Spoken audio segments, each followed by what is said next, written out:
Assalamualaikum, salam sejahtera, salam GBN, salam Malaysia dan salam kuasa ketiga. Jadi hari ini saya nak buat live ringkas berhubung isu video-video tular, okay? Dan apa yang kita harus lakukan dan apa yang boleh dipelajari daripada isu video tular ini. Jadi sepintas lalu saya rasa saudara-saudari sudah tahu sejak pagi semalam ataupun tengah hari semalam kot, mula tular di media sosial, ya, Facebook dan sebagainya, satu video, klip video ringkas berdurasi 17 saat, ya, yang menunjukkan seolah-olah Tan Sri Muhyiddin Yassin telah dimarahi oleh salah seorang peniaga di Bazar Ramadan ketika Muhyiddin menziarahi, ya, atau melawat Bazar Ramadan tersebut, ya. Jadi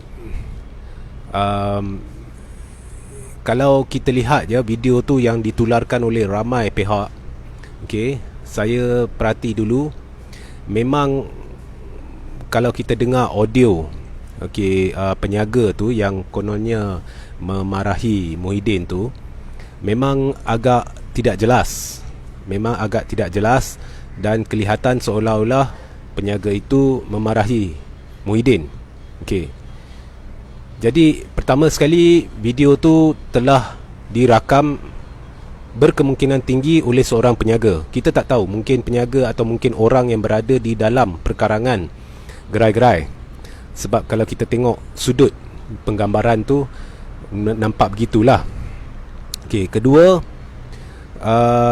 kita lihat bahawa video tu pendek. Jadi ada dua kemungkinan. Sama ada orang yang merakamkan itu memang benar-benar merakamkan 17 saat, atau dia telah membuat satu rakaman yang lebih panjang tetapi telah memotong video tu di satu bahagian tertentu. Baik. Kemudian tularlah video tu di media sosial. Kononnya Muhyiddin telah dimarahi, dan apabila saya dengar video tu nampaknya begitulah. Jadi saya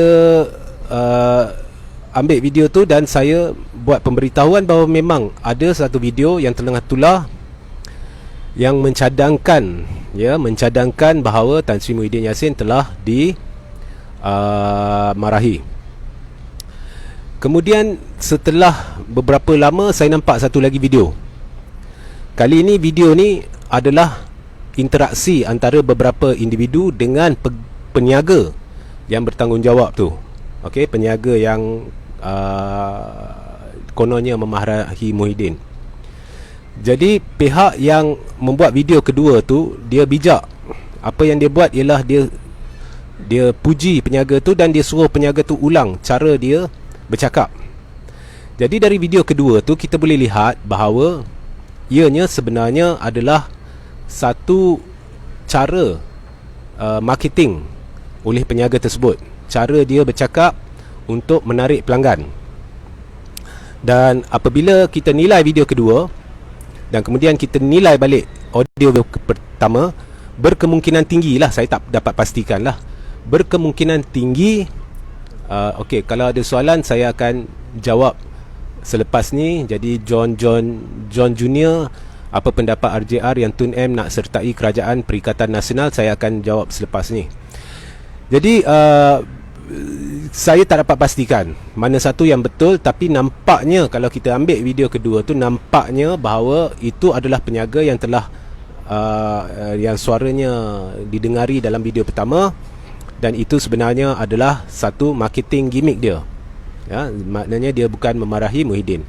Tetapi tak 100% lah, saya tak boleh jelaskan mana yang satu.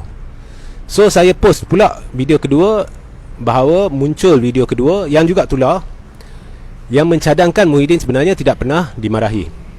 Jadi apa yang kita boleh pelajari di sini? Nombor satu, lain kali kalau nak kongsi video di media sosial, okey, pastikan video tu jelas. Kalau anda hendak membuat satu kenyataan Muhyiddin telah dimarahi, kan, dalam deskripsi anda jangan kata definitively Muhyiddin telah dimarahi. Anda boleh kata Muhyiddin, video ni mencadangkan Muhyiddin telah dimarahi. Tetapi itu pun kalau dah video tu dah tak clear, tak jelas, jadi tak payahlah kongsi di media sosial. Okey. Nombor dua, kalau anda berkongsi satu video, biarlah yang memaparkan kenyataan satu pihak, biarlah pihak tu nampak dalam video tu. Jadi seharusnya orang pertama yang membuat video 17 saat tu, seharusnya dia juga kalih kamera dia ke arah penyaga yang sedang bercakap, pergi dekat dengan penyaga tu supaya kita boleh dengar apa penyaga tu bercakap. Okey. Sebab kesemua ni menimbulkan salah faham, dan saya tak salahkan juga mereka yang berkongsi benda ni sampai tular di media sosial. Sampai saya pun nampak. Okey. Jadi jangan sebab anda anda hendak terdesak, hendak menumpaskan musuh, anda memulakan satu gerak terdesak sehingga anda lalai dan anda lupa untuk meneliti apa yang anda kongsikan di media sosial. Dan jika anda kongsikan versi pertama, saya lihat di media sosial ni orang yang kongsikan versi pertama, dia tidak kongsi versi kedua. Saya kongsi versi kedua. Dan saya pun tak pasti mana satu betul. Jadi kedua-duanya saya kata ada satu video tular mencadangkan ini, kemudian yang kedua saya kata video kedua mencadangkan ini. Sebab kalau nak tahu secara pasti, saya tak tahu mana satu yang betul. Jadi anda kena berhati-hati, dan apa yang kita perlu pelajari dari benda ni adalah, nombor satu, jangan dalam keterdesakan anda lalai. Nombor dua, apabila anda lalai begini, maka perjuangan anda tu akan jadi sia-sia, sebab orang akan kurang percaya terhadap anda. Okey. Kalau nak menentang musuh, biar dengan fakta. Contohnya, anda tak setuju darurat diadakan, mengapa tak setuju? Beri hujah. Okey. Anda tak setuju ini, mengapa tak setuju? Begini. Oh, Muhyiddin melakukan ini, saya rasa tak betul. Sebab apa? Ini. Saya pun banyak benda yang saya rasakan Muhyiddin buat tak betul. Jadi saya menyatakan dengan jelas mengapa saya tak setuju, mengapa yang ni tak patut. Ataupun kalau nak buat analisis politik, pendapat politik, itu biasa. Anda rasakan begini, begitu, begini, begitu. Tapi jangan sampai ke tahap di mana dalam keterdesakan itu anda kongsi apa sahaja di media sosial. Ini dah tak betul. Saya tak nak kata pihak-pihak ni jahat. Saya tak nak kata, sebab memang video pertama tu nampak seolah-olah Muhyiddin dimarahi. Jadi mungkin berlaku salah faham, atau mungkin betul dia telah dimarahi. Banyak kemungkinan. Mungkin lepas tu, mungkin video kedua tu mereka berjumpa dengan penyaga, mereka pujuk penyaga tu, akhirnya mereka tak tahu. Banyak kemungkinan. Tapi tak payahlah kalau video-video macam tu. Jadi itu yang harus dipelajari dari benda ini. Jadi sebenarnya mesej itu sahaja saya nak sampaikan, sebab saya nak orang lihat insiden ni sebagai satu pengajaran, ya. Satu pengajaran. Di sinilah biasanya tercetus fitnah. Okey. Saya tak nak kata ada orang berniat jahat, sebab boleh jadi benda tu 17 saat orang tu benar-benar salah sangka. Kita tak tahu. Okey. Soalan tadi, apakah benar Tun M hendak menyertai Perikatan Nasional? Nah, sebelum saya jawab soalan ni, saya nak beritahu bahawa saya bukannya jurucakap pejuang, ya. Okey, tetapi Tun memang menentang, setakat yang saya faham, menentang Tan Sri Muhyiddin Yassin, dan itu telah disuarakan dengan jelas oleh Tun, ya. Dan apa yang sedang dilakukan oleh Tan Sri Muhyiddin Yassin dan secara amnya ahli-ahli parlimen dalam PPBM. Now, usaha untuk mendesak Tun masuk Perikatan Nasional sudah lama berlaku dan sedang berlaku.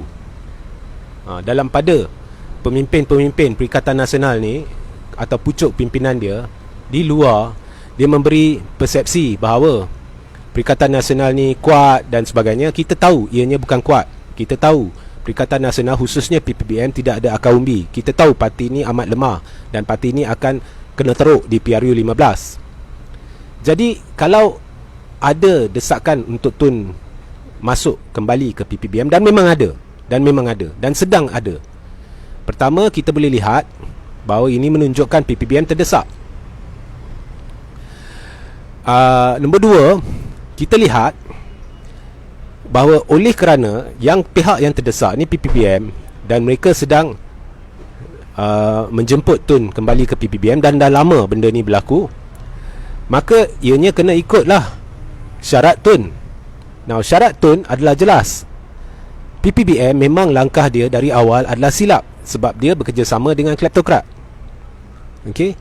Dan pada masa PPBM hendak membuat langkah itu, sebelum langkah Sheraton, Tun dah dengan jelas beritahu bahawa dia tidak ingin kerjasama dengan kleptokrat. Dah jelas, memang jelas dari awal, sebelum langkah Sheraton, selepas langkah Sheraton, dengan jelas.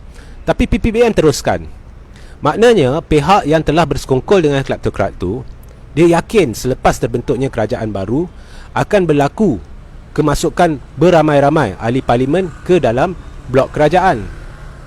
Tetapi apabila perkara ni tidak berlaku, apabila terpaksa berlaku sogokan jawatan, kuasa kedudukan dan sebagainya, sehingga satu Malaysia nampak, jadi dah nampak bahawa ini adalah kerajaan yang teramat lemah, rapuh.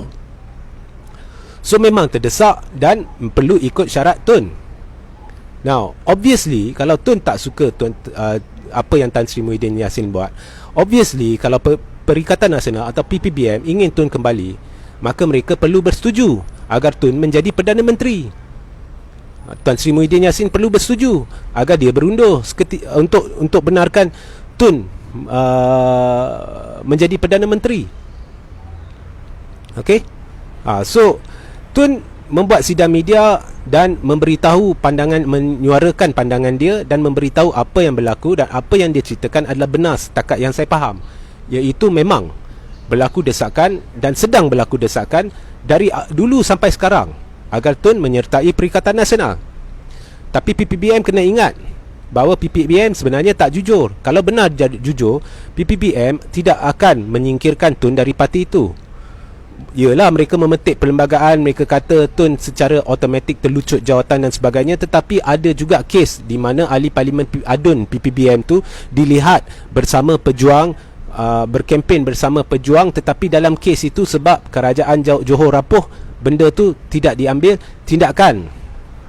Jadi apabila dah buat begitu, PPBM dah buat begitu kepada Tun, itu menunjukkan Muhyiddin telah mengambil langkah-langkah untuk memperkasakan kedudukannya. Selepas itu baru nak jemput Tun, itu dah bermakna Muhyiddin is giving a message to Tun, ya, kami nak kamu masuk sebab kami terdesak, tetapi kamu kena ikut syarat saya. Itu tak masuk akal. Kamu terdesak, kamu nak Tun kembali ke PPBM, tapi kamu nak Tun ikut syarat kamu. Tak boleh, mana boleh. Jadi anda semua boleh lihat Tun memang serius dalam pembentukan Parti Pejuang.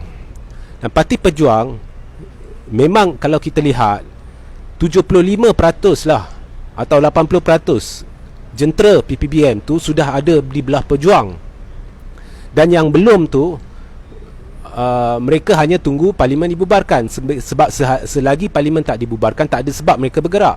Selepas parlimen dibubarkan, semua tahu mereka tidak ada masa depan dengan blok kerajaan. Jadi mereka akan beralih kepada kuasa ketiga. Jadi benda ni dah nampak nyata. Jadi tidak ada sebab Tun untuk beralih ke PPBM, melainkan syarat-syarat dia dipenuhi. Kalau tidak, jumpa di pilihan raya PRU dan bertembung di sana. Tak payah nak join sana, join sini, join PPBM. Lagipun dalam banyak kerja yang Tun telah lakukan dalam Pejuang ni, andai kata Pejuang ni tak diluluskan oleh ROS pun, tak jadi masalah. Sebab fenomena yang akan menguasai pilihan raya umum ke-15 bukannya fenomena parti, tetapi fenomena kuasa ketiga. Jadi lagi di dalam kempen mereka menggelarkan diri mereka sebagai pendukung perjuangan kuasa ketiga, tetapi bertanding sebagai bebas, pejuang akan menempuhi, dan kuasa ketiga, pihak-pihak lain yang terlibat dengan kuasa ketiga akan menempuhi satu kejayaan yang besar. Kita lihat di Slim Amir Hushairi, tak sampai 2 minggu pejuang diumumkan, tak berdaftar, tak sampai 2 minggu.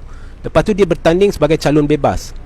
Dia berjaya meraih 1/3 daripada undi yang pernah diperolehi oleh Pakatan Harapan, berjaya mengganggu gugat, kurangkan dengan teruk sokongan terhadap calon Barisan Nasional, dan dia kekal deposit, dan dia ni calon bebas. Dan pada masa tu jentera Barisan Nasional dia turun seolah-olah pilihan raya umum. Itu baru tak sampai 2 minggu pejuang telah diumumkan oleh Tun. So dah lihat fenomena kuasa ketiga. Dan di Sabah jangan lupa pejuang tak turun. Okay. So anda perlu faham benda ni. Apabila Tun keluarkan kenyataan, kalau kamu baca betul-betul kenyataan yang saya tak bawa, ada sebab tertentu, sebab saya tak nak kelirukan pembaca. Tetapi kalau kamu lihat kenyataan Tun, dia ceritakan memang ada desakan atau permintaan untuk dia ni, memang betul. Tapi dia tak kata dia akan sertai andai kata PPBM tidak kerjasama dengan kleptokrat. Dia cuma kata sebab dia tak sertai apabila dia diseru adalah sebab PPBM kerjasama dengan kleptokrat. Tapi dia tak kata andai kata PPBM tidak bekerjasama dengan kleptokrat, saya akan sertai. Dia cuma kata cerita kalau PPBM tak kerjasama dengan kleptokrat, ceritanya jadi lain. Tapi dia tak buat kesimpulan. Mana dia nak buat kesimpulan masuk PPBM sedangkan pejuang sedang dirancakkan pergerakan dia. Jadi saya rasa Tun jujur dalam kenyataan dia. Dan saya tak salahkan PPBM sebenarnya. Tujuan saya buat live ni bukannya untuk beritahu bahawa PPBM melakukan perkara yang salah. PPBM tolong jangan buang masa panggil Tun. No. Itu hak mereka, itu adalah perjuangan parti mereka, dan saya hormati. Sebenarnya saya hormati. Contohnya Hamzah Zainuddin membuat kenyataan hari ini. Dia kata pintu terbuka lah PPBM dan sebagainya kepada Tun tu. That's okay. Itu adalah hak Hamzah Zainuddin.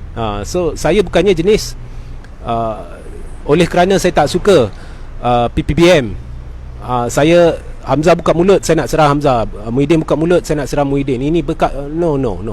Okay, itu hak mereka. Tapi yang saya jelaskan, there is no reason for Tun to go back to pejuang, to PPBM. Itu je. Okay.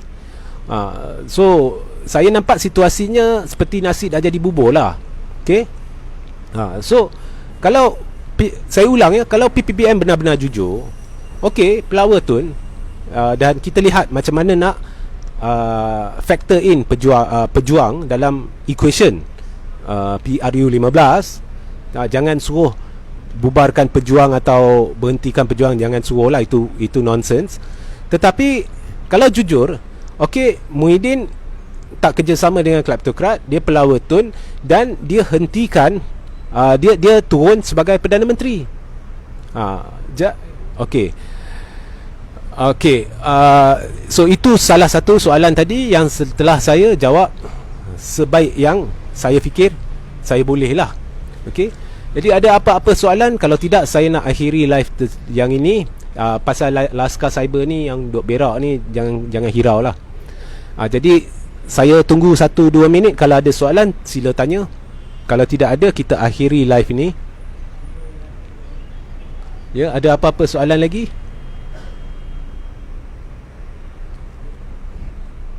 Okey, ada apa-apa soalan? Sementara tunggu soalan. So nasihat saya, elakkan video yang sama-sama atau yang boleh membawa apa tu orang kata salah faham. Ya, okey. Rashid Majid, banyak dapat duit RJR ni. Dulu hentam adik bagai apa, tak dapat baca lah. Okey, terpulanglah Rashid. Kalau nak dengar, kalau tak nak dengar, tak apa. Kalau anda rasa saya dapat banyak duit, saya dapat banyak duit. Kalau anda rasa saya tak dapat banyak duit, saya tak dapat banyak duit. Terpulanglah. Okey. So saya pun tak paksa anda menonton live saya. Kalau anda rasa saya ni percakapan saya ni adalah didorong oleh sogokan duit, jadi tak perlulah anda dengar live ni. Jadi saya nak soalan mantap, saya tak nak komen-komen laskar ni buang masa. Jadi kalau ada apa-apa soalan silakan tanya.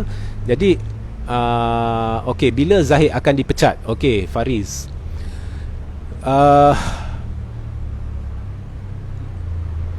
kedudukan DN dengan sokongan MCA dengan MIC, boleh ulas tak hujah pendakwaan kes SRC Najib? Saya mulakan dengan hujah pendakwaan kes SRC Najib. Apabila Najib membuat rayuan SRC ini, ianya secara tidak langsung telah melantun balik kat dia, kena balik kat dia. Sebab apa?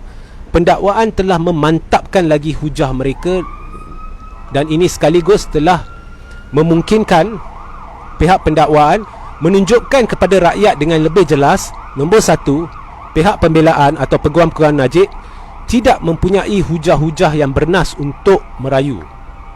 Apa yang mereka buat ialah mereka lebih kepada mengkritik hakim. Jadi penghujahan pembelaan yang saya lihatlah, menurut pendapat saya, adalah cetek ya.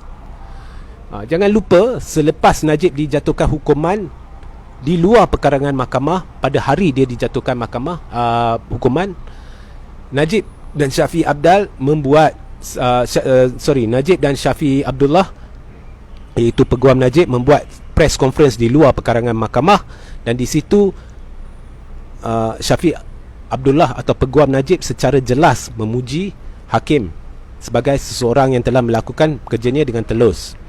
Jadi penghujahan peguam Najib dalam rayuan ini nampak penghujahan yang saya nampak, penghujahan cetek, tidak berfakta dan lemah, dan juga terdesak. Contohnya, seorang peguam Najib secara tidak langsung ya, saya tak kata secara langsung, telah mengaku bahawa Najib bersalah apabila dia menghujah bahawa rakyat hakim yang lepas ni nampak seolah-olah tergesa-gesa hendak mengenakan Najib. Itu adalah satu perkara yang biasanya tidak disebut oleh peguam dalam mahkamah, sebab anda tak ada bukti, itu dah fitnah. Dan nombor dua, dia berkata rakyat dah hukum Najib di PRU 14. Maknanya anda secara tidak langsung lah, kita tak boleh kata secara langsung, secara tidak langsung seolah-olah dia mengaku Najib salah. Hujah pendakwaan memang tepat, bertepatan dengan pengakuan-pengakuan yang dibuat oleh Najib sendiri. Dia tidak tahu dana tu masuk ke dalam akaun siapa yang masukkan dan sebagainya, yang merupakan pengakuan yang Najib telah buat sendiri di umum dan di mahkamah. Dan banyak soalan Najib sama ada tidak tahu atau lupa. Dan kes ini adalah dikira sebagai kes clear cut, jelas bahawa ini adalah dana yang masuk ke dalam akaun dan ini melibatkan syarikat SRC. Siapa yang ada kepentingan dalam syarikat SRC ya, ada laskar cyber yang diupah, yang cuba alih perhatian kepada Nik Faizal tak ada, yang ini tak ada. Mereka ni sebenarnya cuba jadi pakar perundangan, walaupun mereka bukannya pakar perundangan. Hakikatnya, it's not for you to decide siapa yang perlu hadir, tak hadir. Jolo ada ke, tak ada ke, Nik Faisal ada ke, tak ada ke. Apabila pendakwaan merasakan mereka ada individu-individu ini, mereka ada hujah-hujah ini yang cukup untuk membuktikan sesuatu, maka mereka boleh pilih apa yang mereka nak untuk dibentangkan, asalkan mereka boleh buktikan benda itu. Dan itulah yang dilakukan oleh pendakwaan. Kalau ada 100 orang terlibat, bukan menjadi satu kewajipan perundangan pendakwaan mesti panggil 100 orang untuk membuktikan sesuatu. Dan dalam kes itu, itulah yang pendakwaan telah melakukan. Dan tidak ada sesiapa menghalang pembelaan daripada memanggil saksi-saksi mereka, memilih saksi-saksi mereka. Okey? So, dalam pendakwaan itu telah dibuktikan beberapa perkara. Contohnya, cara pinjaman dibuat daripada KWAP itu tidak mengikut prosedur lazim, itu telah dibuktikan dengan nyata berdasarkan penghujahan Najib sendiri. Dan benda ini gagal ditangkis oleh peguam Najib. Cara pinjaman itu diluluskan dengan ada nota sokongan oleh Najib, menggunakan orang dia. Semuanya ada kepentingan dalam SRC, termasuk Najib ada kepentingan dalam SRC, dan dia memberi sokongan dia dalam satu nota pada surat permohonan. Jadi semua ni jelas. So benda ni tidak dapat mampu dijelaskan oleh Najib. Jadi mereka menggunakan helah-helah lain di dalam Facebook dan menerusi laskar mereka. Dan apa yang jadi dengan dana tu, peguam Najib sendiri dalam penghujahan dia beritahu bahawa tidak ada sesiapa yang tahu apa yang berlaku. Itu adalah satu perkara yang kalau disebut oleh peguam pembelaan sendiri, itu menunjukkan mereka dah gagal teruk. Seolah-olah mengaku bahawa SRC itu syarikat yang sebenarnya satu penipuan. Model bisnes dia satu penipuan, tepat seperti yang dikatakan oleh pendakwaan. Jadi rumusannya, kalau saya lihat, rayuan SRC ni sebenarnya membantu pendakwaan membuktikan dengan lebih jelas bahawa Najib ni memang sah bersalah. Apa yang saya lihat Najib dan laskar-laskar dia buat di media sosial, nombor satu, mereka cuba bermain seperti mereka mangsa, sama juga seperti yang dibuat oleh Anwar Ibrahim dulu-dulu. Nombor dua, laskar dia akan memunafikkan semua selain daripada orang-orang pro Najib. Kalau anti Najib, orang-orang tu akan diserang. Kalau saya sokong Tun, akan diserang dan sebagainya. Jadi mereka sedang menimbulkan persepsi palsu. Saya heran macam mana mahkamah boleh membenarkan perkara ni dan tidak memberikan satu perintah kepada Najib untuk berhenti bercakap walaupun sedikit, walaupun secara tidak langsung berkenaan perkara-perkara ni, kerana ini boleh ditafsirkan sebagai percubaan untuk memberi tekanan kepada hakim mahkamah. Jadi itu pendapat saya. Okey, berkenaan dengan BN, MCA, MIC, saya dah beritahu ramai pemimpin politik termasuk pemimpin-pemimpin UMNO dan ketua-ketua MIC dan MCA sudah rasakan tidak ada gunanya menghadiri mesyuarat Barisan Nasional. Itulah sebabnya Barisan Nasional terpaksa membatalkan mesyuarat dia tempoh hari, sebab ramai pemimpin tidak ingin hadir. Okey, mereka rasakan tak guna. Sebab apa-apa keputusan mereka dah bertekad buat sendiri. Mereka tidak hiraukan Zahid.